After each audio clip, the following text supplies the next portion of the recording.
লম্বা চুল কম বেশি সবাই পছন্দ করেন। কারো কারো এই লম্বা চুলের স্বপ্ন সত্যি হয়, কারো হয় না। আর লম্বা চুল হওয়াই যথেষ্ট নয়, হতে হবে সুস্থ। চাইলেই বাড়িতে বসেই ঘরোয়া উপায়ে আপনি চুলের যত্ন নিতে পারেন।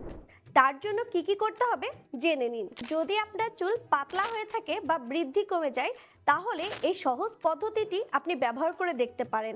এতে রয়েছে প্রচুর পরিমাণে অ্যান্টিঅক্সিডেন্ট, যা স্ক্যাল্পে রক্ত প্রবাহ বাড়াতে সাহায্য করে। 1 চামচ নারকেল তেল নিন এবং এতে 1 চামচ দারুচিনি দিন। এবার এটি চুলের গোড়ায় লাগিয়ে মাসাজ করুন। আধা ঘন্টা পর ধুয়ে ফেলুন। কয়েকদিনের মধ্যেই চুলের বৃদ্ধি দেখতে পাবেন। একটি পাত্রে 1 চামচ নারকেল তেল নিন।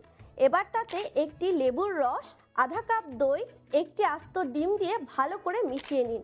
এবার এটি চুলের গোড়ায় ভালো করে লাগিয়ে নিন। সম্পূর্ণরূপে প্রয়োগ করার পর গরম পানিতে তোয়ালে ভিজিয়ে চুলে বাষ্প দিন এবং 15 মিনিট ভালো করে চুল মুড়িয়ে রাখুন।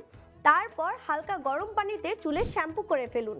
কয়েকদিনের মধ্যেই চুলের বৃদ্ধি দেখতে পাবেন। এভাবেই চুলের যত্ন নিতে থাকুন এবং ন্যাচারালস বাই রাখির সাথেই থাকুন।